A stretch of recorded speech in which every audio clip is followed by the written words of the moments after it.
wife is the best person ever, and she's a patriot, and she's a believer, and we don't want to have to be accountable to God when this life passes. And he asks, why did you not trust in me and not fight evil? Because we as Christians are called to fight evil. Psalm 97:10, for those of you that love God, you must hate evil. My call is to fight evil and to proclaim truth. That's it. Some people criticize me for that. It's just my role in this diverse body of Christ. Do I worry for my safety or my family's safety? No. We take proper precautions. I gotta thank you, man, because I don't think you probably get thanked enough to be in a place where they don't understand how much slack comes with what you're doing. And I know you have that thick skin on. You're like, no, I'm ready for it. It's not a thick skin. It's the armor of Christ, as it says in Ephesians, right? The breastplate of righteousness, the sword of truth. That is what protects. So are you in your gospel? I study the word intimately daily.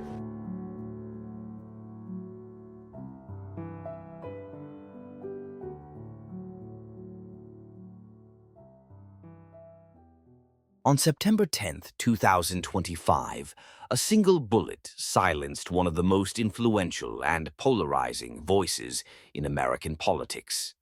Charlie Kirk, founder of Turning Point USA, was assassinated while addressing thousands of students in Utah. His death has shocked a nation already divided, raising urgent questions about free speech, political violence, and the future of the American Republic. Charlie Kirk was born on October 14, 1993, in Arlington Heights, Illinois.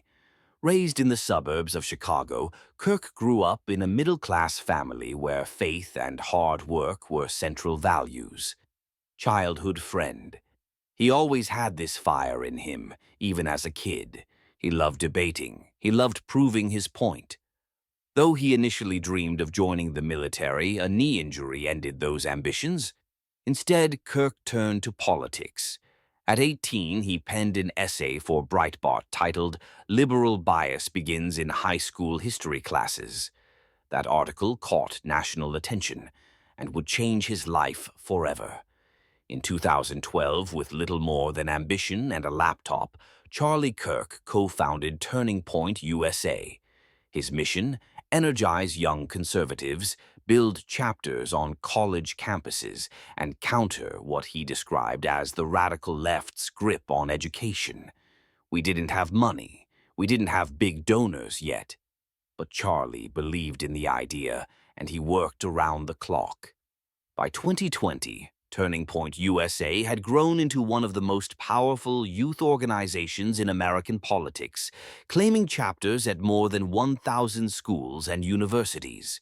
Kirk also launched The Charlie Kirk Show, a radio and podcast platform reaching millions each month. His confrontational style drew both admiration and criticism. To supporters, he was fearless. To critics, he was divisive. Either way, he was impossible to ignore. Kirk's mission wasn't only about ideas, it was about votes. He argued that if conservatives failed to capture young people, the movement would wither. So, Turning Point USA launched major initiatives to register and mobilize students. In 2024, Charlie Kirk was credited with helping bring record numbers of conservative students into the voting booth. He understood how digital culture and social media could shape elections.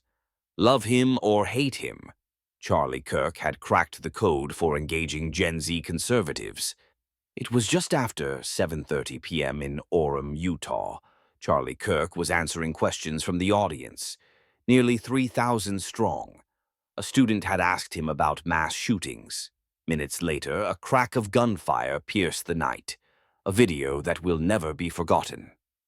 Witness. He raised his hand to gesture, and then he just dropped. Blood was everywhere. People were screaming. The shot had been fired from a rooftop over 140 yards away. Police later recovered a .30-06 caliber bolt-action rifle abandoned in nearby woods. Palm prints and footprints were found at the scene, but the shooter was gone. Charlie Kirk was rushed to the hospital in critical condition. Within hours, he was pronounced dead. He was only 31. Law enforcement immediately launched a massive manhunt, 2 individuals were detained but quickly released. Images of a suspect wearing a black long-sleeved shirt with an American flag were released to the public. A $100,000 Historically, on 9/11, law enforcement has come together as a group to recognize and honor those that sacrificed to preserve the ideals of this country, the freedoms of this country. And instead, we find ourselves today hunting a murderer who chose to violate our rights, the rights of an individual within this country. Just to recap yesterday's events, at around 12:20 p.m., political influencer Charlie Kirk was at Utah Valley University participating in a student-sponsored event with student. USA. Charlie was shot at that event. He was transported to a local hospital where he later passed. Last night, his body was moved to the state office of the medical examiner. We will continue to facilitate movements to get him home today and with his family. Yesterday, during the investigative process, we located a couple of persons of interest. We interviewed those individuals, and after releasing them and after clearing them of being suspects, they faced scrutiny, they faced threats. We asked the public to be patient with the investigative process. These individuals were not suspects, they were people of interest. We ask that you do not impose into those people and that investigative process. They don't deserve that harassment for being subject to that. I'd like to thank all the investigators that are involved in this. They have worked around the clock. All day yesterday, through the night last night, investigators from the State Bureau of Investigations, from county, from city agencies, the university, our federal partners with the FBI, the ATF, and many others. Those are just a few of the people that we have involved in this. I'd like to thank all of them for their strong work. Through all that work last night, we were able to make a few breakthroughs. We were able to track the movements of the shooter. Starting at 11:52 a.m., the subject arrived on campus, shortly away from campus. We have tracked his movements onto the campus, through the stairwells, up to the roof, across the roof to a shooting location. After the shooting, we were able to track his movements as he moved to the other side of the building, jumped off of the building, and fled off of the campus and into a neighborhood. Our investigators have worked through those neighborhoods, contacting anybody they can with doorbell cameras, witnesses, and have thoroughly worked through those communities, trying to identify any leads. We do have good video footage of this individual. We are not going to release that at this time. We are working through some technologies and some ways to identify this individual. If we are unsuccessful, we will reach out to you as the media and we will push that publicly to help us identify them. But we are confident in our abilities right now, and we would like to move forward in a manner that keeps everyone safe and moves this process appropriately. The identity and motive of the assassin remain unknown. The reaction was immediate. Across the political spectrum, leaders condemned the assassination. Donald Trump. Charlie Kirk was a patriot, a warrior, and a martyr for truth.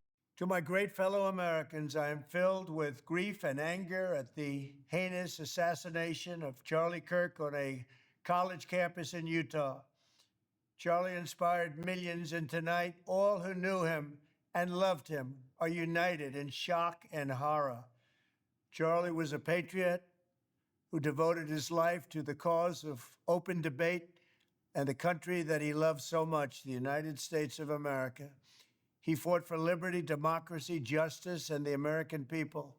He's a martyr for truth and freedom, and there's never been anyone who was so respected by youth. Charlie was also a man of deep, deep faith, and we take comfort in the knowledge that he is now at peace with God in heaven. Our prayers are with his wife, Erica, the two young, beloved children and his entire family, who he loved more than anything in the world. We ask God to watch over them in this terrible hour of heartache and pain. This is a dark moment for America. Charlie Kirk traveled the nation, joyfully engaging with everyone interested in good faith debate. His mission was to bring young people into the political process, which he did better than anybody ever, to share his love of country and to spread the simple words of common sense. On campuses nationwide, he championed his ideas with courage, logic, humor, and grace.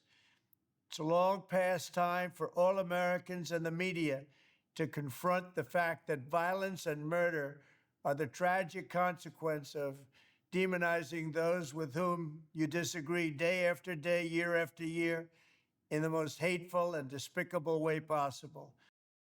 This is a dark day for our state. It's a tragic day for our nation. And I want to be very clear that this is a political assassination. We are celebrating 250 years of the founding of this great nation. That founding document, the Declaration of Independence, that this great experiment on which we embarked together 250 years ago, that we are endowed by our Creator with certain unalienable rights. The first one of those is life. And today, a life was taken. Charlie Kirk was first and foremost a husband and a dad to two young children. Kirk's wife, Erica Francevey, and their two children received an outpouring of condolences. Vigils and memorials spread from Arizona to Washington, D.C. Social media overflowed with tributes and debates. Charlie Kirk's assassination has left the nation shaken. To his followers, he was a visionary who gave conservatives a voice on campuses. To critics, he was a symbol of polarization. But to all, his murder is a chilling reminder of what happens when political disagreements turn into violence. Historian, we'll look back on this as a turning point in American politics. Whether for better or worse, we don't yet know.